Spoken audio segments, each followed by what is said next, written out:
Are you thinking of selling but don't know where to start? Well, today I'm going to give you some advice about where to put your money.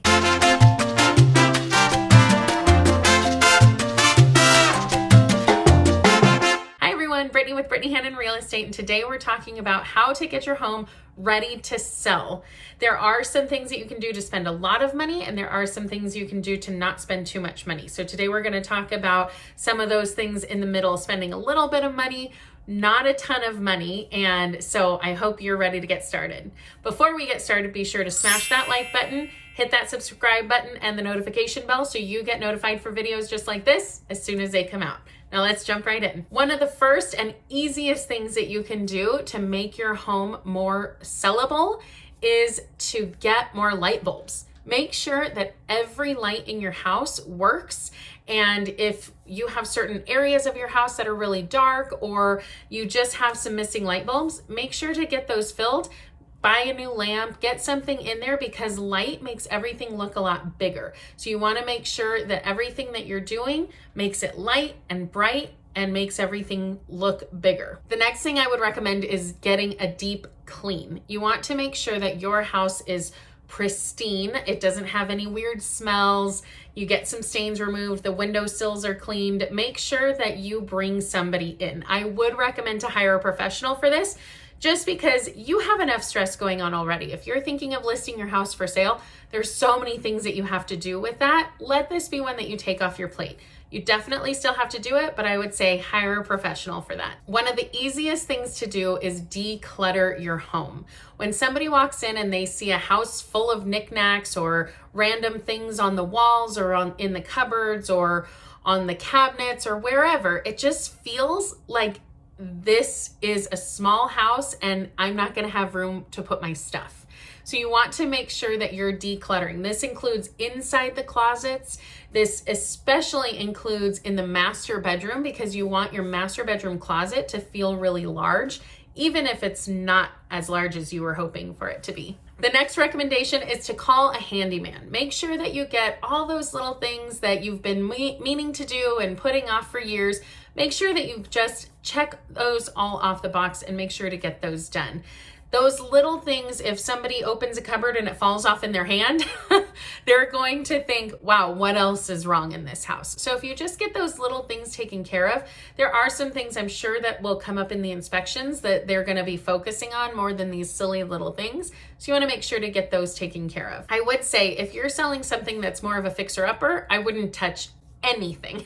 I would leave it as is, because at that point, then when your buyer comes, they're going to focus on the bigger things and they're not going to worry about these little piddly things like the doorknob not working right. But if you're selling something that is move-in ready, then you want to make sure everything works before somebody does actually move in, and even before they even come to look at the house. The next thing is to make sure your house appeals to the masses.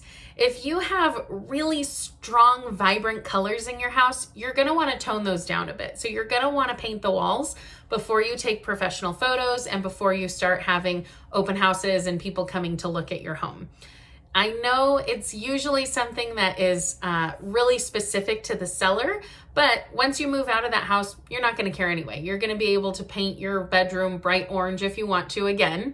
But the general buyer, you want to make sure that things are nice and neutral and that you have light, bright colors to make everything look bigger. One of the things that you can do is to rent a storage unit. And the reason for that is just because so often, so much of our lives, we just accumulate and accumulate and accumulate junk. And so if we want to keep those, that's fine to move with us to our next home.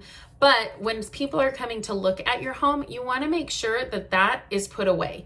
And so if you rent a storage unit, or if you have room in your garage, or you can do something, store it somewhere else, you're going to want to make sure that you're taking half of your furniture, half of just the things that you have. We already said the knickknacks. Take all of that, half of that, and put it into storage. This again helps the buyer to imagine what life would be like with their furniture in instead of yours. And they would imagine what it's like to have their pictures on the wall instead of yours. So you want to make sure that you're decluttering, that you're renting a storage unit to be able to put all of that away. The next tip is going to be to stage your home. And so when you've put all of half of your furniture away in a storage unit or in your garage or wherever you're putting it, then that makes room to be able to have just your best items or have a little bit more sparse furniture, because again, this makes it look bigger, and that's what we want. And so you want to make sure to put a bunch of your furniture away, put a bunch of your little knick-knack things away.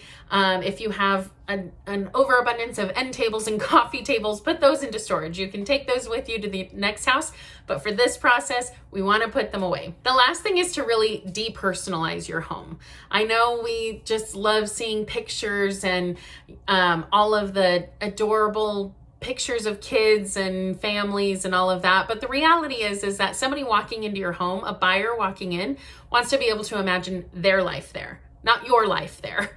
And so you want to make sure that you're taking some of those down. It doesn't have to be everything, but if you have your hallways lined with pictures of family, take that down, especially if you're going to be repainting. You can repaint and maybe put one picture of artwork up. Here's my advice. Go through a model home. Now, I know we can't necessarily do that right now, especially in California, but you can go onto model home websites and take a look through their picture galleries. See what those model homes look like. The idea is to show your home as if it were a model home. Make sure that everybody is seeing the very best. So you want to make sure your beds are made, of course. You want to make sure that it's clean, that it smells good, that it just feels really good and nice and bright.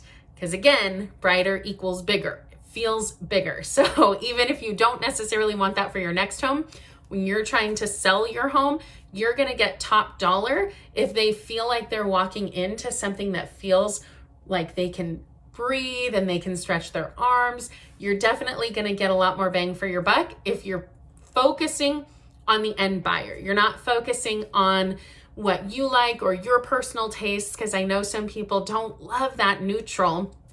They don't love the lighter colors. But if you're focusing on what the next person wants, because again, you're going to find somebody who probably has your exact same tastes and they're going to say, wow, this is amazing.